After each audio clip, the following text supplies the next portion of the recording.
Hey, what's going on? I'm Johnny Blaze and this is Noise Boys Garage. Today we're sitting in a 64 Impala. What we're going to be doing is adding a door lock system to the car.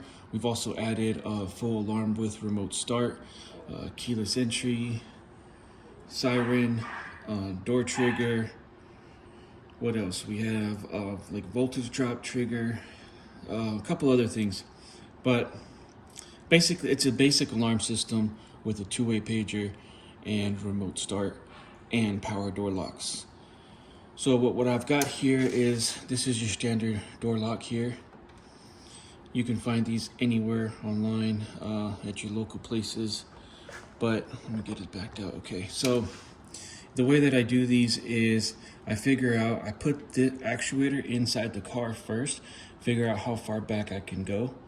And there's some kind of like a metal triangle piece right about here, so I know that this is about where I'm at. Then with this on the inside of the door, you kind of figure out, okay, where's the top of it going to be and where's the bottom of it going to be. You usually push this down, that's the bottom. So then I just kind of went off this little, I don't know, this little paint imperfection right here. And then from the outside, what you do is you take your drill bit. I think this is about an 1/8 inch drill bit. It's the same exact size, so I'm not boring anything out. It's the same size. So I set this here on the opposite side. This is just for, it's already installed just so that we can kind of move along a little quicker, but this is how you'll do it. So you basically set it right where you want to. You're gonna drill your hole right where you want it to be at. And then what you do is you take your stick that's part of your rod, okay? And even if this is a brand new rod that's fully the length, what you do then is you'll take that and you'll put it right in your brand new hole, okay? That you've just drilled with your 1/8 inch bit. Now you'll come back on the bottom side, hit this hole, okay? And then now you basically found your spot to where you're gonna be at, you know, like your alignment spot. So it's just a quick way, instead of having to try to draw something or trying to figure it out. I've seen people do like multiple holes because they get the holes wrong, but in this case, every single time it's dead, it's accurate. I've got to put another screw in there, so I'm just going to put that there to keep it aligned for now. So I'll go ahead and pull that screw out, that one out. I've got 2 new screws that'll go in there, but this is just for demonstration purposes. So anyway, now that's installed. It's mounted on the back side. The screws that they give you in the kit, there's these 4 screws right here. These are very, very small. They really only need to go through the metal and then go through here. So they're gonna basically be about going halfway through, which is fine, but they're kind of loose inside there. This thing doesn't sit in there like super tight. So that's why we're gonna upgrade the screws on it. But other than that, the motor's already inside. I've got some wires here. We're gonna terminate these wires, and instead of using the plugs or finding the opposite side of this, the female side, and plugging those up, a lot of times those go bad. They get water in them. These motors, if they're decent motors, and depending on how much you use it, they can last a decent while. But if you start getting corrosion on your connections, then it's all bad. So what we're gonna do is we're just gonna go in and solder those up and just try to make those last as long as possible. Now, what about serviceability? Well, there's enough wire in here that if you need to, you can just cut it back, put a new motor in, and you've got plenty of wire still in here to be able to add a new motor. All right, so that's that. Now what I have here is we've got the motor inside here, and you can see the motor there. The rod is all the way fully up. The door panel, the door lock is down. This is how I like to start them. This fully down, and then this fully down, all the way down. But with that being said, if you go right here, you kind of want to match the parallel. You want to parallel the rod going all the way down, and because it's not straight, it's going to come over here, a little curve, and then back down. So That's gonna go in there like that. And all we're gonna do is we're gonna connect it about right here is where our little connection block is gonna go. So we really just need to trim it off right here. And to do that, I use these things here. These are Matco Tools Compound Action Cutter, nit picks. And essentially what we gotta do is we've gotta get this little block here on there like that. Okay, so that's that. It's actually gonna sit like this. And then this open side is gonna go connect right to the rod itself. So all we're gonna do is we're just gonna come up a little bit higher than that just to give us a little bit of room to grab the rod. And all we're gonna do is just cut it just like that.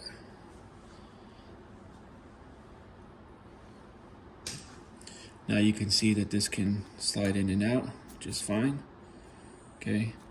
Sometimes if you depending on what you cut it with, you may just need to take like a little grinder or something and just grind all the edges kind of like to a point, and then that way it'll just slide right inside there with no issues.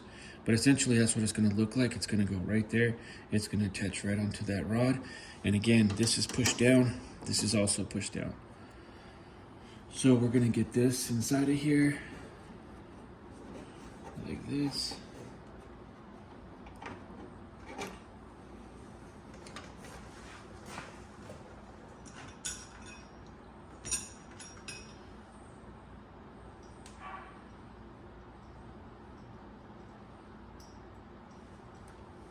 Sorry, all right. I'm gonna go ahead and roll the window up just to have a little bit of a better access.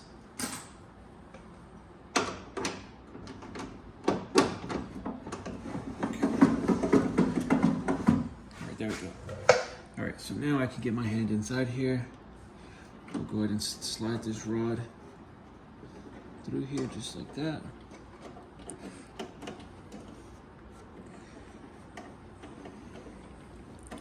And sometimes if you have a problem, what you may need to do is you may need to pull your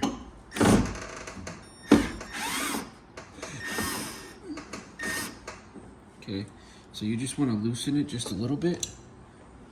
Now I can get this back up, and we're still connected on the bottom, so that's holding the bottom of our mount. Then what I'm going to do with these is I'm going to start these little, drop that one. I'm going to go ahead and start these little screws in here.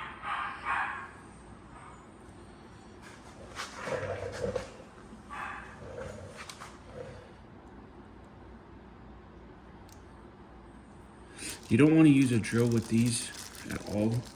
I already broke one, so luckily I had 3 motors, because depending on where you get these from, sometimes there are better ones. And like I just said, don't use a drill. So we're going to be very gentle with the drill.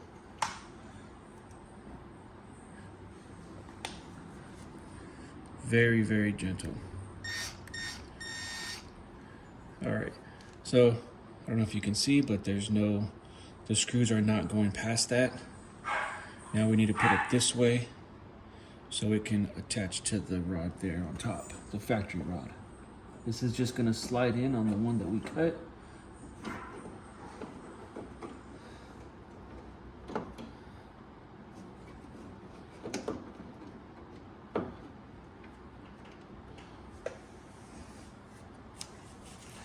Let's go ahead and screw this back in.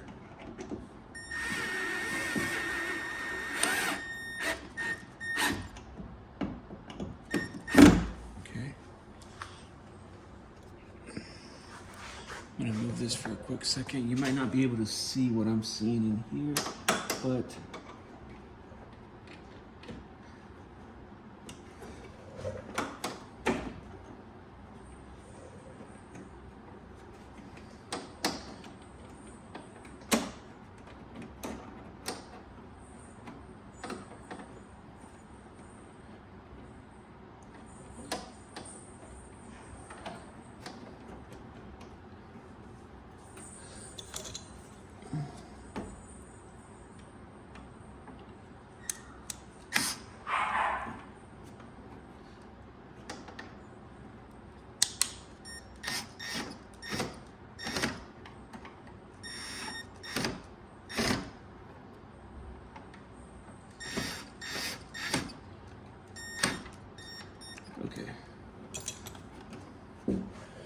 So now we can quickly test it and make sure nothing's binding up.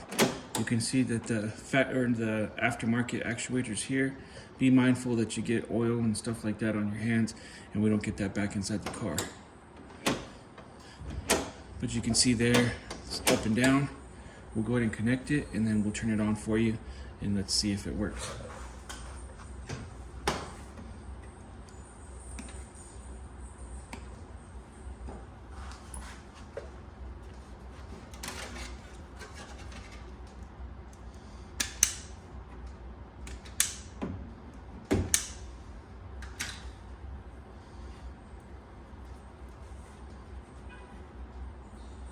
Now this may be wired differently, but the way I wired it, this is gonna go blue to blue. It's already been wired to a relay pack, so we should be able to see it. We should be able to see it move here up and down shortly. We're gonna go ahead and solder these wires before we start playing with it. That way we know that we've got a good connection, and also that we get it taped up so we don't shorten anything out.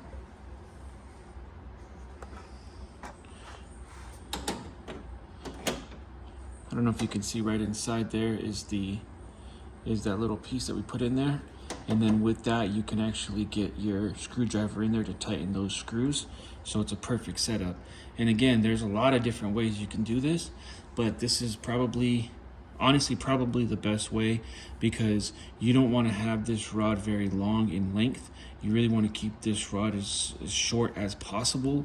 I mean, you can go longer, but the longer you go, it's a little harder for it to do what it's supposed to do. You get a little bit more, a little bit more power with it being shorter. And with the few bends that I did into it, it's still nice and strong. It's pretty short. And again, we just want to make sure that there's no binding going on. This little guy can also move around, so it's actually, let's see, so probably like that would probably be the best. And see, it came undone. So what we need to do is just tighten it back up a little bit, and we'll call it good.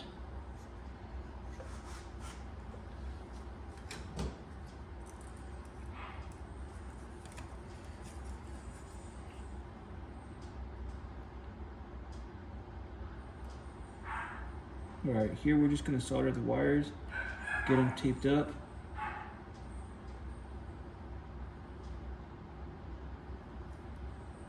Get them taped up, and we can see if everything works.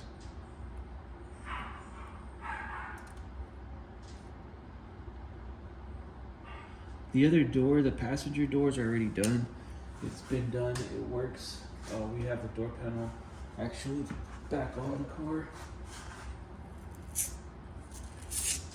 So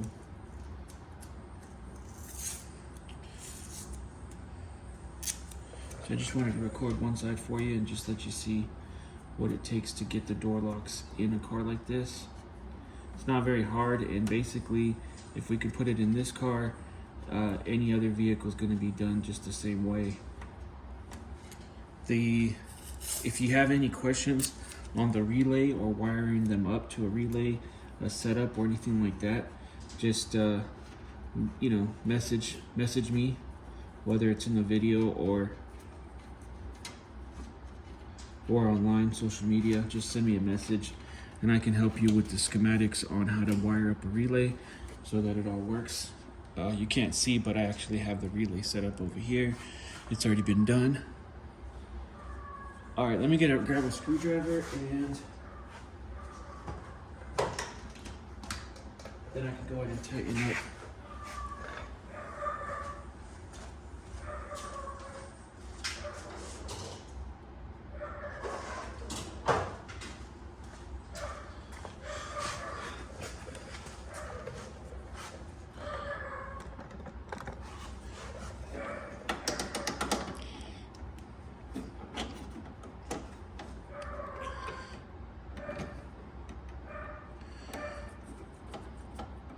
But I'm just backing them out for now, and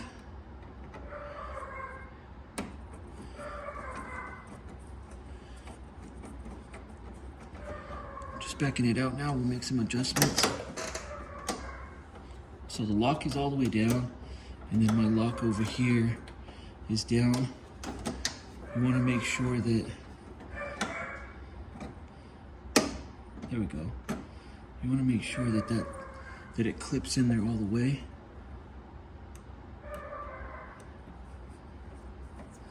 And now we can start tightening. This little block here that I'm tightening, it's kind of like at an angle. So you don't want to have it just, I mean, every situation is going to be different. So just keep that in mind, that it doesn't have to be straight or whatever, as long as it's on that rod. That's probably the most important part. You just don't want to over tighten it.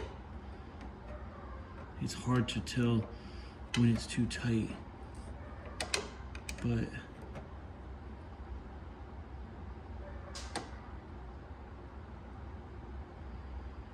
okay. I almost don't even want to breathe because those clips do break. So all 3 screws are in there.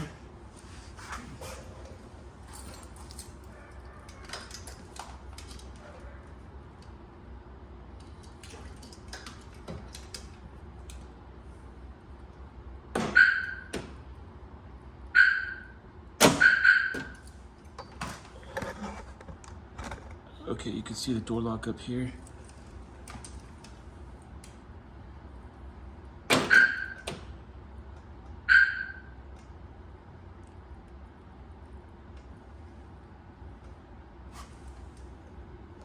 The heck, it just jumped off.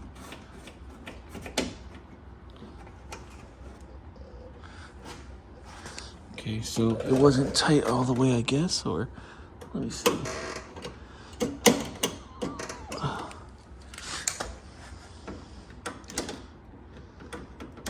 It's hard to really figure out how tight it needs to be because, like I said, you don't want to over tighten these.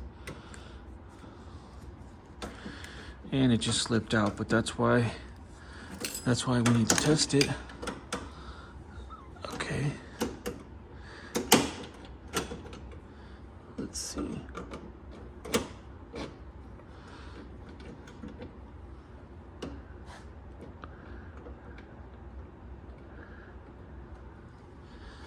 Okay, it's all the way down. So you want them all, you want both sides to be all the way down as far as they can possibly go.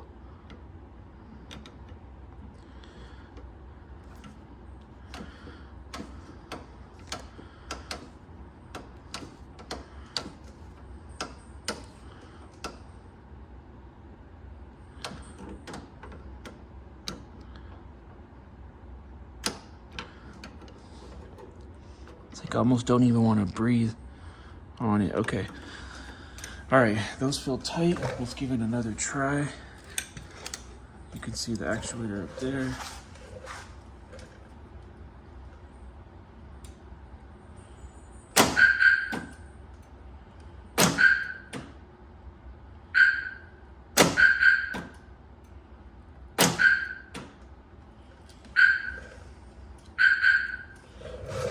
And then right over here, like I said, I've got my relay pack right there. So if you have any questions on getting that wired up, just let me know and I'd be glad to help you figure that out.